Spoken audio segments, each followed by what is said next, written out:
Нурлатлы Минихарис Сафин гомере буе терлек кышкырт асрап яшәгән. Бу гадәтенә 80 яшендә дә тугры. Яңа чыккан чебешләрне алып бер ай үзе карап үстергән ул. Бу эшнең бер авырлыгында тоймыйм ди. Тик йорт эшләрендә ялгыз өлкән кешегә уңайсызрак әлбәттә. Хатын-кыз кулы җитеп бетми. Социаль хезмәткәр аңа 4нче ел хезмәт күрсәтә.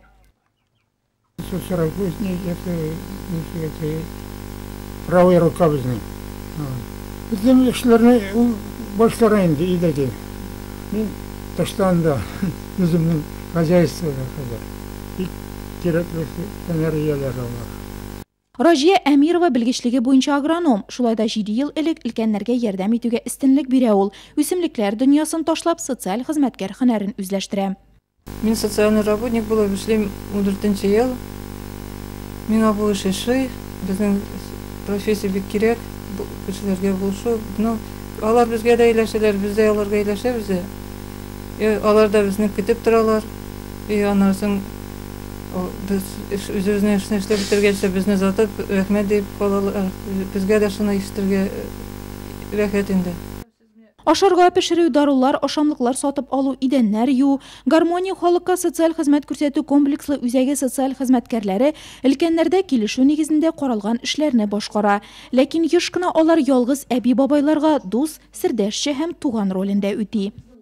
Я прихожу к ней 2 раза в неделю. Мин атнага 2 тапкыр җомга һәм сишәмбе килеп йөрим һәм килешү нигезендә хезмәтләр күрсәтәм. Кайчак үзе дә сорый, апрель аенда чиста йорт акциясе үткәрдек, җыештырдык, чистарттык. Килешүдә каралмаган эшләрне үтәүне дә сорасалар, кире какмыйбыз. Татьяна Рыбина карамагында 10 өлкән кеше, 80 яшьлек Зинаида Багаева шуларның берсе. Сейчас уже здоровья нету, все болит. Хәзер сәламәтлегем начарланды, бигелә алмыйм, эшкә ярамыйм. Шуңа да социаль хезмәткәргә мөрәҗәгать иттем. Социаль хезмәткәрләр өлкәннәр белән эшләүдә заманча технологияләр куллана. Әйтик, гарденотерапия. Бу хезмәт күрсәтүчеләр белән бергә дару үләннәре утырту, аларны кулланырга өйрәнү. Моннан тыш өлкәннәр өчен иминлек мәктәбе, кул эшләре белән шөгыльләнүчеләр клублары эшләп килә. Работает 73 специалист. Бездә 73 социаль белгеч эшли, 42 социаль хезмәткәр, 12 шәһәрдә, 30 авыл җирлекләрендә, 5 шәфкать туташы, гаиләгә һәм балаларга ярдәм итү бүлегендә 11 белгеч, педагоглар, психологлар, социаль эш белгечләре исәпләнә. Алар 30 гаиләгә һәм аларда тәрбияләнүче 61 балага хезмәт күрсәтә. Социаль яклау бүлегендә эшләүчеләр дә бу өлкәдә хезмәт куючылар.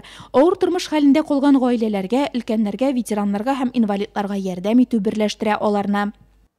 В основном к нам обращаются. Нигездә безгә матди ярдәм сорап, аз керемле кешеләр, авыр тормыш хәлендә калганнар мөрәҗәгать итә. Шулай күп балалы гаиләләр, хезмәт ветераннары таныклык артыннан килә. Матди ярдәм күрсәтү буенча республика үзәгенең 33нче филиалы хезмәткәрләре дә 8нче майда һөнәри бәйрәмнәрен билгеләп үтә. Биредә субсидия, пособие һәм башка түләүләр артыннан килүчеләр бетеп тормый.